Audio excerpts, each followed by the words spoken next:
A quick straw poll. Who here is using a, what are those things you use, John?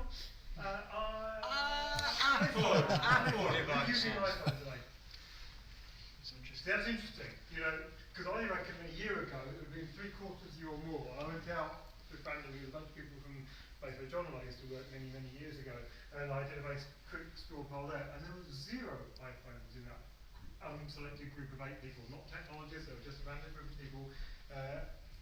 8 people, no iPhones, half of them were Windows phones, some Blackberries and some other things, some Android, but no iPhones. It's interesting. That got me thinking. I'm going to have good problems with this. Do you want me to grab your keyboard? Yeah, it sits in my bag. We'll see if It's it's an iPhone. Right, so I'm going to talk about me and my company, just that's who I am. Some of us and I run a company called Cloud2. We're mostly based over in Bradford, although I'm sensible and live over in East Yorkshire. And much to my surprise, I rather like Windows Phone 8. It's my first Windows phone. I've been a big, big Android evangelist. I love my Android phones. I had about 3 of them in succession, and I swapped. And partly I swapped because Microsoft offered me quite a good deal on a Nokia Lumia 925, 920. But I was interested to see, my technical director was telling me we should have Windows phones, and I was beginning to get a little bit pissed off with some of the things in Android. This was a little bit, but enough to make me go, I wonder what it'd be like to be living with a Windows phone. Give me a second to see if my keyboard's going to play ball. It might just behave. In the meantime, I should move on to the next one. So, who here has got a BlackBerry? Ooh, 2. So you're the diehards. Good for you. I had a couple of Blackberries. I love my Blackberries. I did, but you know, things aren't looking so great for them. Android? Oh, well, look at that. That's interesting, isn't it? Over half the room is Android. And I know I saw at least 1 Windows phone, and I know where there's another. So how many Windows phone users? Interesting, isn't it? Interesting. So there's nearly as many Windows phone users in the audience as iPhones. That's interesting. Right, so what is this whole Windows phone thing? Brilliant, that works. What is it? So, to be really clear for those of you who are less familiar with Windows Phone now than you will be at the end of the conversation, it's Microsoft's 3rd generation smartphones in the world. I'm going to show you a bit more detail about that to put it all into context. So, I've grabbed a few pieces of data. It's statistics, so you can treat it with a pinch of salt, but it's statistics nonetheless. So, Windows Phone is now shipping millions of devices. Millions of devices. And this presentation will be available for you to go and look at the references later. Millions of devices. So let's actually look at those in some detail. We actually look at some of the adoption across parts of the world. Interesting, I don't know why, but you know, the Italians into it, probably because the most stylish phones out there. But you know, we're sort of hovering along somewhere in that sort of 4 to 5% market penetration. Now, bearing in mind that it's not even the 3rd market entry. If you, those of you with a marketing background will know it's really, really hard to be more than the 3rd into a market. Microsoft is about the 4th or 5th, arguably, smartphone provider in the market, and yet they're already grabbing significant market share and really strong market share in some countries. If you just look at the market share in Q2 2013, so it's just that 1 quarter as a snapshot. In round numbers, Windows Phone took 4% of the market in that 1 month alone. Not 1 month alone, or 1 quarter alone.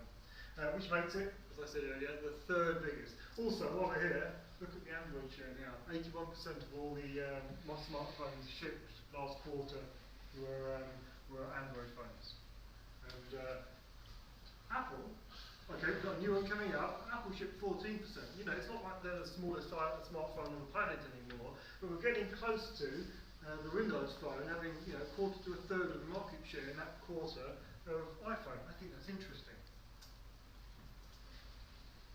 I think it's particularly interesting when I try and buy apps or get hold of apps. People go, well, you know, what's this Windows Phone thing? Well, the reality is it's the 3rd biggest in shipping a 3rd as many devices as iOS. And there's some hard numbers to stick against that for those of you that are interested in hard numbers rather than percentages. So Windows Phone overtaken BlackBerry, massive increase in the rate of shipping. So far so good. So what makes it special?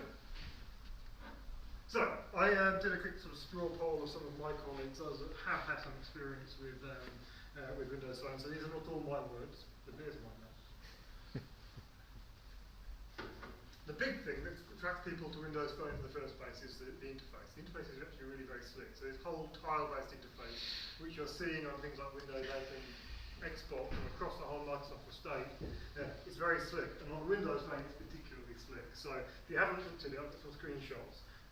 But I'll even let you have a play around with my phone later. But the tile interface, it's massively quick. It's quick both in terms of the speed of the operating system and the ease with which users can get to the stuff that they want. So we're going to talk a bit more about the tile interface as we go along.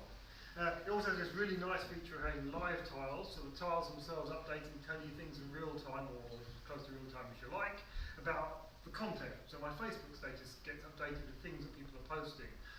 For me, the really exciting things are I can take, say, my co-director as a contact within the contacts section, pin it to the front screen, and whenever there's something that he does, you know, an email or whatever, I get a notification on the screen on his picture that says something is updated. And so that idea of having things that you can pin to the home screen, and they become updated based on things that are going on with that person or that content, is really powerful, really powerful. So I don't have to go into an app to see stuff that's going on. And that appears all over Windows Phone. Live tiles, positioned in the places that you want them, with live updates, and a very, very fast user experience. So this is actually my home screen. I'll put it in a sort of series of snapshots, because one of the things you may know is that Windows Phone isn't constrained to the size of the screen. Really, because it's a window, I've got an enormous canvas sitting behind my phone, and this is just the window onto it, and I can move up and down and through that canvas. So that's my top screen. You can see the things that work best for me. I use telephone quite a lot for telephone. Email, my corporate account, my personal accounts, my messaging, my podcast, because I'm a massive podcast user, CRM, and then a whole bunch of stuff around the people that I interact with. That happens to be me, because I'm vain like that. But actually this tells me the things that people are sending me, so I get information about my own status. And if my colleagues have any updates, I'd be getting stuff about them. Interestingly, this is not individuals, this is a group. This is actually the band I'm in, so I get messages about everybody across the band.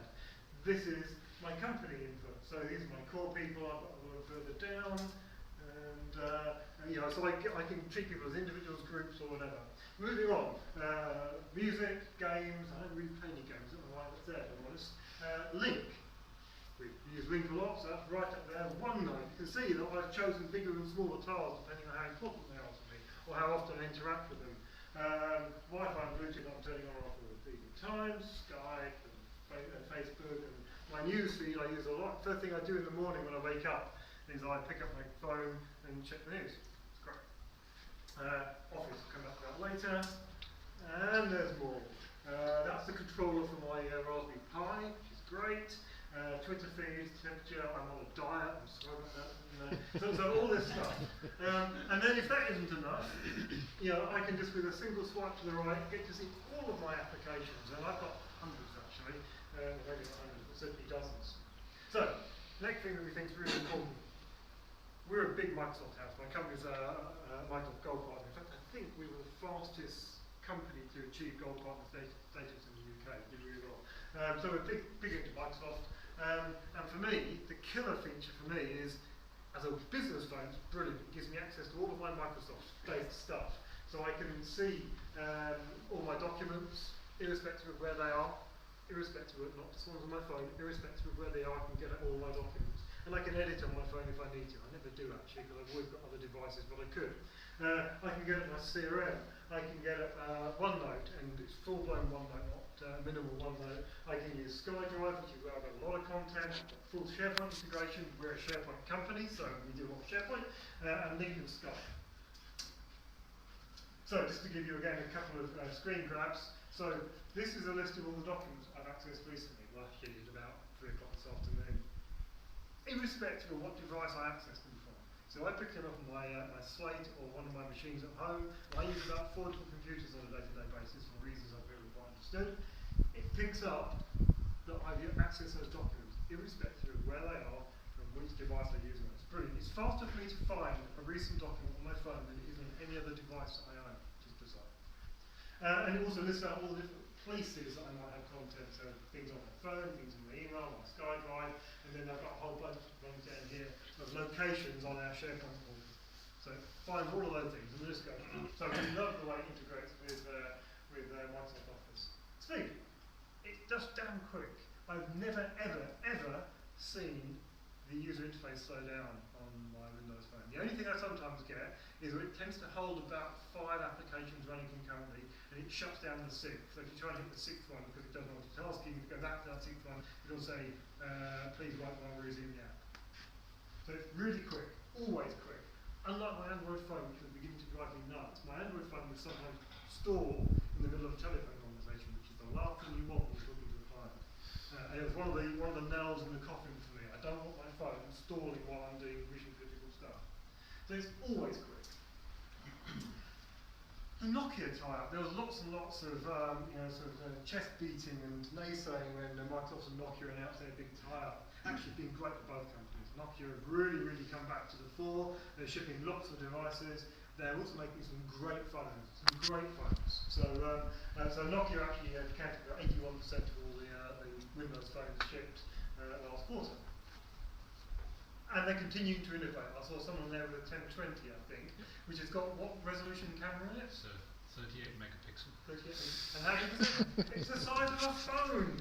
That's what it is. It's a camera with a 40-something megapixel 38 in the size of a phone. It's awesome. That's innovation. Who carries a phone, a camera around with them anymore? Yeah. Well, you do, because it's in your phone. We all carry our phones. Compact cameras are dead in the marketplace. You either have a proper digital SLR or you have a phone. So let's have a great phone. SMS audio. This was the second killer feature. This was the thing that swapped me from being, this Windows phone is pretty good, to being, oh my god, I can't live without it. And it took me about 2 weeks to get used to not having an Android phone in my pocket. And then all of a sudden, I listened to all the podcasts, as I said, and I was driving along, and I had a Bluetooth receiver in my car, and I was listening to podcasts, and my phone pinged to say that I'd had an SMS message come in, and the podcast stopped, and the phone, through the Bluetooth, recognised it on Bluetooth, and so it read the message to me. And then it gave me the option to reply to that message. And I was able to just talk to the Bluetooth receiver. It did some pushing it over the airways to a big voice-to-text translation farm somewhere in the cloud. Sent me back what it thought was probably the right answer, what I said, and then said, did I want to send it, add to it, change it, and eventually, after maybe 1 or 2 attempts and me not talking quite as quickly as I do normally, it got it right. And now it's about 90% accurate, which is a darn sight more accurate than my typing. So actually, I can talk to my phone while driving without taking my hands off the steering wheel at all, and reply to business critically text messages as they come in. That's very cool. So it's like Siri. It's not Siri, but the important thing for me is it's completely hands-free. I do not take my hands off the steering wheel to be able to deal with incoming SMS messages. That's a killer feature for me. Rooms. This turns out to be a killer feature. I didn't realise it when it started. If you've got another Windows phone, then you can create a room between people, one or more people, that are using Windows phones, and it's a collaboration area for whoever you like. So I've got one running with my daughter, which is very cool actually. She's a 16-year-old and she's lovely and quite tech savvy, and so she and I have a shared room area, and we share calendars, text messages and stuff, and most importantly for me, OneNote. So she just goes and makes a note in her OneNote, Dad, if you're ever in a town, can you have a look for these albums for me? So we share all that stuff through rooms. So I run that with my family, but I also run a whole bunch of them with people outside my company who are our partners. Rooms are brilliant. Really great ad hoc collaboration tools. It's quite personalisable. There's just a few different designs. But unlike iPhones, which tend to be not very personalisable at all, or Android, which is so personalisable no one can support downtrends, this sort of sits somewhere in between where you can do a great deal to make the user experience your own without making it so complex that no one knows what's going on. So you can actually find your particular use case and personalise it, change the tiles around, change the order, all that kind of stuff. We like that. This is really just my little dig at John, because there's maps and navigation built into these things, and it just works. You can go where you want it to go. And I regularly now run my TomTom on my car windscreen and my phone running alongside it, just to make sure that I'm going to get where I need to go. I love the little things. I love the fact that I tether with it. I use something like 15 to 20 gig of data through tethering every month. and it just works. I know. We do most of our work for the NHS, and I maybe once a year can walk into an NHS building and get them to give me an internet connection that works. So almost all of my demos are live off my estate using my phone as a data source, because all of our demos are in the cloud. Copy and paste it just works, integrated messaging apps, all those kind of things, we just like that. Nothing revolutionary there, it just works. The other one I really like is, I have a Raspberry Pi at home, which I also do a presentation on that another time. But if I want to go and throw some content up on any of my screens at home, I can just send any of my content off my phone straight to the Raspberry Pi. It just works. It works better than using an Xbox, which is awesome. So that's all that stuff. Who's it for then? So my view is Windows Phone is a 5-star piece of technology for people who are business users, especially if you're a business user bought into the whole Microsoft stack. So fantastic integration with Office, fantastic integration with Exchange. Setting up Exchange takes about 30 seconds. SharePoint is brilliant if you're into that. SkyDrive if you're into either the SkyDrive Pro or the personal SkyDrive. So I've actually got 32 gig of memory on that, I think, but I don't use hardly any of it because all my stuff's on the cloud. Mostly access to SkyDrive and SharePoint. So as a business tool, it's outstanding, and that's what I wanted it for. However, my daughter had Windows Phone before me because she wanted something which was a bit more individual than an iPhone, but not as bizarre or as unmanageable as an Android phone. So she, for her Christmas present, demanded that we buy her a Windows phone. This was before I bought one, so I didn't exert any undue influence. What is interesting though, and is almost certainly due to undue influence, is that her boyfriend got one last month. So, go figure. But point is, these phones to be the rooms bit. It could be something like that. I haven't got to have to crack into that. Well, I'm talking about Windows 8 actually, but not on phone. Does that get a room?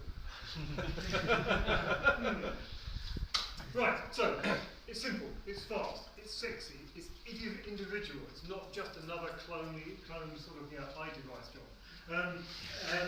There are some limitations. It's not perfect. Some of the bits of the operating system are mature. There's some limitations on some of the apps that are available, and some of the apps that are there aren't quite as polished as they are on some of the other applications. Some of them are great actually, but they're not all perfect. And a lot of games, not all games, but a lot of games are not there yet. But you know, pretty good. As a phone, it's great. It's also great for Windows users. People who are Windows 8 users, it's already really good. Great integration, the ability to pull content from things you're doing on the local hard drive, and getting better every month. I can do remote sessions on my phone onto any of my machines at home. So I can actually, what's the technology? I can virtual machine into my computers on my phone. It's great. VNC. Thank you. It's like VNC, but it's a Microsoft approved. So yeah. For developers, right? So I think one of the things that I pondered as I was putting this talk together is, for developers, I know from the some of the sessions I've done with people like you in the past, it's always an Android and an iPhone. I think what I'm saying is, don't rule out Windows Phone. There's a large and growing user base of Windows Phone users out there. Definitely amongst the team set and the business set is growing fast. People with Windows phones tend to pay for their apps. People with Android phones tend not to. The application development toolset is very good if you like the Microsoft way of doing things. I have to caveat that, but but the toolset is very good. And with relatively little effort, an application developed on a Windows phone can be ported onto the Windows 8 App Store as well, so you can actually have it running across both platforms. And there's some hint that there may also be some consistency coming in video exports. We don't know for sure, but there's some hints around that. So we like that. So developers, don't rule it out.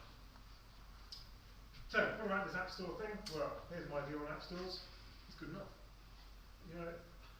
I'm sure that having 100 million apps in your App Store is very impressive, but frankly, all of those are quite utter annoyance to me. I don't want 100 million apps. I want the 20 or so that I really want. That's all I want. And I want them to be pretty good. I want them to be dead easy to find. What I don't want is a bunch of crapware. I don't want clutter. I just want some good professional apps. And there's 120,000 apps in the Windows App Store. It's not an insignificant number. There's still plenty of crapware in there, but the crapware is less than the content. So I like that.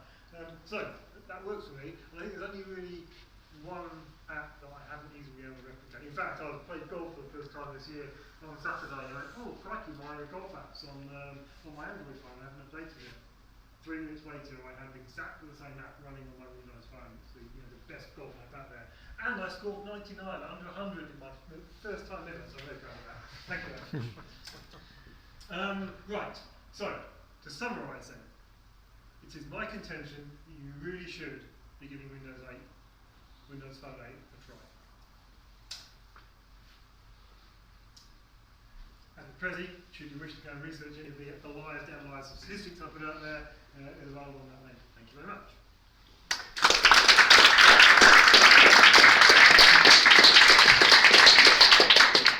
Thank you very, very much to Simon for kicking off the Really Should Be series of events, the very first speaker. Do we have any questions? Fire away. I was just wondering, is anyone persuaded after your Great presentation? question. Who would consider Windows Phone as their next purchase? That's interesting, isn't it? So, if you 4 or 5 buy it, then the Windows Phone users would significantly outweigh the iPhone users in this room. I think, again, the statistic is fascinating. Just because you've got 7 doesn't mean that... Yeah, it's interesting, it's interesting. I think the difference is with iOS and with Windows, you buy into an ecosystem. Android is a bit airy-fairy, so it's easy to jump out with Android. Yes. With iOS, I bet the majority of people have got iPads, Apple TV, Macs, and they all work perfectly together. And you've invested heavily in apps. Absolutely. I've never. Yeah. I can't imagine me ever considering changing from. And I mean, it's a really valid point because Microsoft are attempting to do exactly the same thing, creating an ecosystem around their products. They're just taking that idea from Apple, and you've got to applaud Apple for doing that. If you didn't have that ecosystem, if it wasn't the oh my god, I've got to reinvest in all these pieces of kit, would you be more persuaded to at least look at Windows Phone as a consequence? I would over Android, yes. Me too. I really like the lifestyle, so I would love that on iOS. I'd really like the ability to have a more active home screen, a more useful home screen. That would be my big wish. And if anybody else feels like that.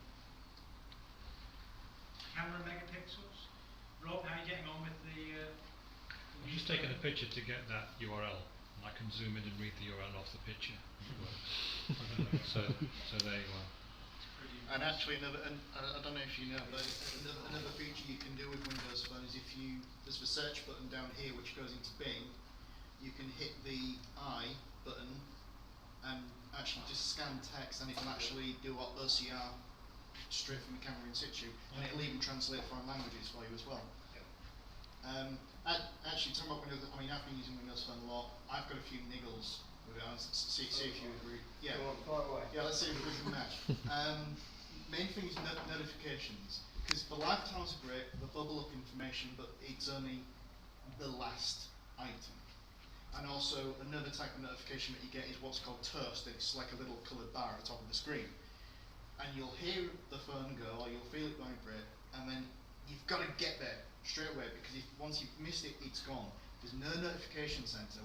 I think Windows Phone really needs it to drag down notification centre like the other two. I agree.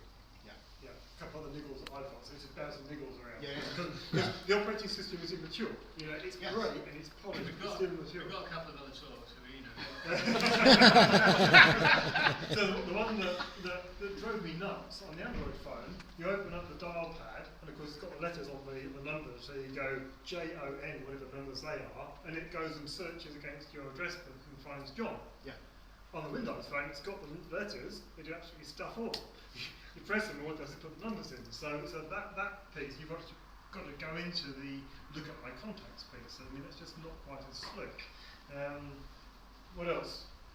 There's niggles. Let me see. To be honest, my mind has gone blank. I'll come back to you. Okay. There are a couple. There are a couple of mildly rough edges, but it is only a couple. Not bad for effectively a brand new operating system. What did you use to get the screen grabbed? We had to go and look that up actually, because we knew there was a way of doing it, but none of us knew what it was. Like all of these things, it's completely unintuitive, just as unintuitive as Apple can use. You end up, what you do in this order is you press the power button, and before it turns off, you tap the Windows key. It just does a screen grab. Yeah, because I was trying to work out how I can photograph the screen on my phone with my phone, and of course my headphone is phone. And I was going to borrow my colleague's phone, and I went, you went, just do a screen grab. I went, that's bad. So yeah, press the power button, hit the Windows key. That's the same. Found another one doing that, actually, trying to work it out. If you tap the Windows key and then quickly tap the go back button, that will give you the list of all the running apps. There's another way of doing it, but that's a really quick way. It's just a sort of this sort of two-finger tap. It gives you a full multitasking list. That's pretty neat. And if you press and hold the Windows key, that pulls up the voice recognition stuff. So again, you can talk to your phone. It'll do Bing searches and all sorts of other things, Siri-like capabilities, which I don't use very often because I'm usually driving. Yeah. Simon, have you seen any businesses migrate to the Windows Phone? I've got 2 of my NHS Trust clients on the verge of rolling out Windows Phone across the board to use it. Because they've been either feature phones or BlackBerry with the execs going down the iPhone route, and a couple of them are going, no, we're rolling out Windows Phone. Right. Rolling it out, so we don't know any experience yet. Not full organisation wide. Even we're not full Windows Phone. I mean, we've got, I think, 5 in the company now, but we've standardised on Windows Phone for all new stuff. So we'll probably go with Nokia's Lumia 620s for them because they're cheap. In fact, they're very cheap. They're sort of 160 quid phones. Which, given how performance, absolutely, they're great. They're still, the UI is still massively fast. That's the problem again with iPhones that, with this talk of a cheap one coming out, but the entry level ones are still expensive, so you're never going to get comparing the amount of Android phones that are shipped to a point which you can free. Yeah. You have to pay for them, but I think they talk about Nokia being really smart. They've got their high-end sort of exemplar phones, which is great. But then for everybody else, 150 quidish kind of phone, that's a great way of getting people hooked in. Then when you want to upgrade, they'll move up. But they're bought into the ecosystem at 150 quid instead of £300 or £400. So it's smart thinking. Okay, so thank you very much, Simon. If anybody's got questions afterwards, obviously Simon would be very pleased to answer them, I'm sure, so thank you. We'll make sure we've actually set up a small website, youreallyshoulldbe.com, so we're going to be putting up all sort of content and links to sort of talks, any sort of videos that we've done, audio, stuff like that, presentations as well. So I'll make sure I'll pop that around on the whole digital list. For those of you who haven't met Rob, who's sitting there, Rob actually does a lot of work globally in terms of evangelising Windows Phone as well. So he's another Windows Phone expert, so I'm sure he'll be Can Rob just put their Where's hands Rob? pleased. Yeah. Rob is Rob is here. That's all. This Rob. Little Rob. Undetectable Rob. small. Yeah, I want your phone actually. So there's a few people in the room, obviously, very, very knowledgeable on Windows Phone, so I'd encourage you to ask them any questions that you have. But thank you ever so much to Simon. We're going to have literally a couple of minutes break while we set David up. So grab another beer, soft drink, tea, coffee,